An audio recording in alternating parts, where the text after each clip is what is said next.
ಸಮಸ್ತ ಎಲ್ಲ ನನ್ನ ಕನ್ನಡ ಬಂಧುಗಳಿಗೆ ಕನ್ನಡಿಗರ ಸ್ವಾಭಿಮಾನದ ಪಕ್ಷ ಕನ್ನಡ ದೇಶದ ಪಕ್ಷದ ವತಿಯಿಂದ ಶರಣು ಶರಣಾರ್ಥಿಗಳು.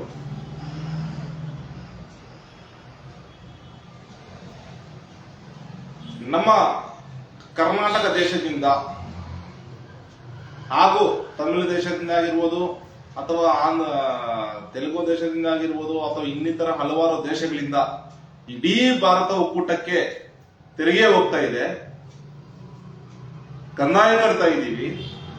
ಅತಿ ಹೆಚ್ಚು ತೆರಿಗೆ ಕಟ್ಟೋ ದೇಶಗಳಲ್ಲಿ ಇಡೀ ಭಾರತ ಒಕ್ಕೂಟದಲ್ಲಿ ಅತಿ ಹೆಚ್ಚು ತೆರಿಗೆ ಕಟ್ಟೋ ದೇಶಗಳಲ್ಲಿ ನಮ್ಮ ಕರ್ನಾಟಕ ದೇಶ 2ನೇ ಸ್ಥಾನದಲ್ಲಿದೆ. ಈಗಿರ್ಬೇಕಾದ್ರೆ ಅತಿ ಹೆಚ್ಚು ಇದೇನು ಭಾರತ ಒಕ್ಕೂಟ ಸರ್ಕಾರ ತೆರಿಗೆ ಏನ್ ಸಂಗ್ರಹ ಮಾಡ್ತಾ ಇದೆ, ಒಟ್ಟು ತೆರಿಗೆ ಇದರಲ್ಲಿ ಸಂಗ್ರಹದಲ್ಲಿ ಅತಿ ಹೆಚ್ಚು ಸಿಂಹಪಾಲು ಉತ್ತರ ಪ್ರದೇಶ, ಬಿಹಾರ, ಗುಜರಾತ್ಗೆ ಹೋಗ್ತಾ ಇದೆ.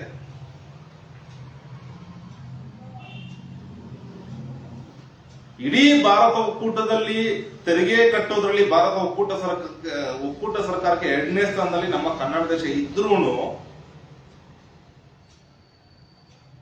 5 ಲಕ್ಷ ಕೋಟಿ ಇಲ್ಲಿಂದ ತೆರಿಗೆ ಕಟ್ಟಿಸ್ಕೊಂಡು ನಮಗೆ ವರ್ಷಕ್ಕೆ ಬರೀ 30,000 ಕೋಟಿ ಅಥವಾ 20,000 ಕೋಟಿ ಹಂಗೆ ಬರ್ತಾ ಇದೆ ಅಷ್ಟೇ.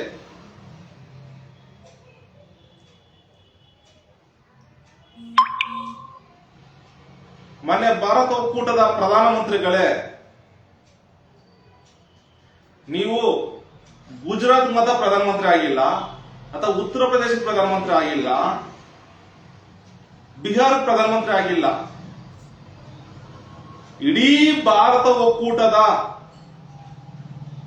31 ದೇಶಗಳಿಗೆ ಸೇರಿ ನೀವು ಭಾರತ ಒಕ್ಕೂಟ ಸರ್ಕಾರದ ಪ್ರಧಾನಮಂತ್ರಿ ಆಗಿದ್ದೀರಾ.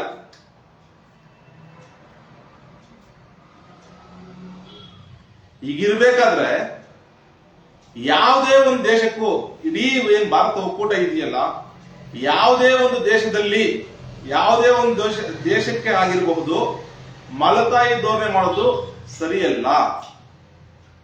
ಈ ರೀತಿ ಮಾಡಕ್ ಹೋಗ್ಬೇಡಿ, ತುಂಬಾ ಅನ್ಯಾಯ ಆಗುತ್ತೆ. ಈಗಾಗಲೇ ಕರ್ನಾಟಕದಲ್ಲಿ ಬರಗಾಲ ತಾಂಡವಾಡ್ತಾ ಇದೆ. ಬರಗಾಲ ಹಾಹಾಕಾರ, ಹಸುಗಳಿಗೆ ಮೇವಿಲ್ಲ, ದನ ಕರುಗಳಿಗೆ ಮೇವಿಲ್ಲ, ನೀರಿಗೆ ಹಾಹಾಕಾರ. ರೈತರು ಸಾಲ ಕಟ್ಟಕ್ಕಾಗ್ತಾ ಇಲ್ಲ, ರೈತರು ಸಾಲ ಮನ್ನಾ ಮಾಡಬೇಕು.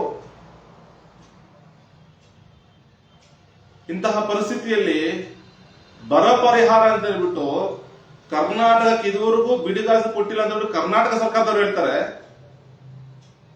ಇಲ್ಲಿ ಭಾರತ ಒಕ್ಕೂಟದ ವಿತ್ತ ಮಂತ್ರಿ ನಿರ್ಮಲಾ ಸೀತಾರಾಮನ್ ಅವರು ಎಲ್ಲಾ ಬಿಡುಗಡೆ ಮಾಡಿದ್ರು ಅಂತ ನೀವ್ ಹೇಳ್ತೀರಾ. ಯಾವ್ದು ನಂಬೋದು ನಾವು? ನೀವೊಂದು ಕೆಲಸ ಮಾಡಿ, ಬರ ಪರಿಹಾರ ಕರ್ನಾಟಕಕ್ಕೆ ಎಷ್ಟು ಬಿಡುಗಡೆ ಮಾಡಿದ್ರೆ ಅಂತ ಹೇಳ್ಬಿಟ್ಟು ಶ್ವೇತಪತ್ರ ಹೊರಡಿಸಿ, ಅವ್ರ ಜನರಿಗೂ ಸತ್ಯಾಂಶ ಗೊತ್ತಾಗುತ್ತೆ. ನೀವು ಸುಳ್ಳು ಹೇಳ್ತಾ ಇದ್ರ, ಇವ್ರು ಸುಳ್ಳು ಹೇಳ್ತಾ ಗೊತ್ತಾಗುತ್ತೆ. ಸತ್ಯ ಯಾವುದು, ನಿಜ ಯಾವುದು ಗೊತ್ತಾಗುತ್ತೆ. ಮಾನ್ಯ ಮುಖ್ಯಮಂತ್ರಿಗಳೇ ಹಾಗೂ ಉಪಮುಖ್ಯಮಂತ್ರಿಗಳೇ, ನಾನು ನಿಮ್ಮಲ್ಲಿ ವಿನಂತಿ ಮಾಡ್ಕೊಳ್ತೇನೆ, ನಮ್ಮ ಪಕ್ಷದಿಂದ ಈಗೇನು ನಮ್ಮ ತೆರಿಗೆ ಪಾಲು ತುಂಬಾ ಕಡಿಮೆ ಬರ್ತಾ ಇದೆ, ಇದನ್ನ ತುಂಬಾ ಗಟ್ಟಿಯಾದ ಧ್ವನಿಯಿಂದ ನೀವು ಪ್ರಶ್ನೆ ಮಾಡಬೇಕು. ಬಿಡುಗಡೆ ಮಾಡಿಲ್ವಾ, ಹೋಗಿ ಧರಣಿ ಮಾಡಿ, ನಾವು ಬೆಂಬಲ ಕೊಡ್ತೀವಿ, ನಮ್ಮ ಪಕ್ಷದಿಂದ ಬೆಂಬಲ ಕೊಡ್ತೀವಿ. ಭಾರತ ಒಕ್ಕೂಟ ಸರ್ಕಾರದ ವಿರುದ್ಧ ಧರಣಿ ಮಾಡಿ, ಹೋರಾಟ ಮಾಡೋಣ. ನಮ್ಮ ಕರ್ನಾಟಕಕ್ಕೆ ಏನ್ ಸಿಗ್ಬೇಕು ಅದು ಸಿಗ್ಲೇಬೇಕು. ಮಾನ್ಯ ಭಾರತ ಒಕ್ಕೂಟ ಸರ್ಕಾರದ ಪ್ರಧಾನಮಂತ್ರಿಗಳೇ, ನಿಮ್ಮಲ್ಲಿ ವಿನಂತಿ ಮಾಡ್ಕೊಳ್ತೀವಿ, ದಯವಿಟ್ಟು ನಮ್ಗೆ ಅನ್ಯಾಯ ಮಾಡಬೇಡಿ, ಕರ್ನಾಟಕಕ್ಕೆ ಅನ್ಯಾಯ ಮಾಡಬೇಡಿ, ಕನ್ನಡಿಗರಿಗೆ ಅನ್ಯಾಯ ಮಾಡಬೇಡಿ. ನಮ್ಮ ತೆರಿಗೆ ಪಾಲು ಏನ್ ಬರಬೇಕು, ನೀವು 5 ಲಕ್ಷ ಕೋಟಿ ಬರುತ್ತೆ ನಿಮ್ಗೆ ವರ್ಷಕ್ಕೆ ನಮ್ಮ ಕರ್ನಾಟಕದಿಂದ. ಕನಿಷ್ಠ ಅರ್ಧಕ್ಕರ್ಧ 2 ಲಕ್ಷ ಕೋಟಿ ನಿರೂಪಿಸಿ ನಮ್ಮ ಕರ್ನಾಟಕಕ್ಕೆ. ಅಭಿವೃದ್ಧಿ ಉತ್ತುಂಗಕ್ಕೆ ಹೋಗುತ್ತೆ ನಮ್ಮ ಕರ್ನಾಟಕ. ದಯವಿಟ್ಟು ಈ ರೀತಿ ಮಲತಾಯಿ ಧೋರಣೆ ಮಾಡಬೇಡಿ.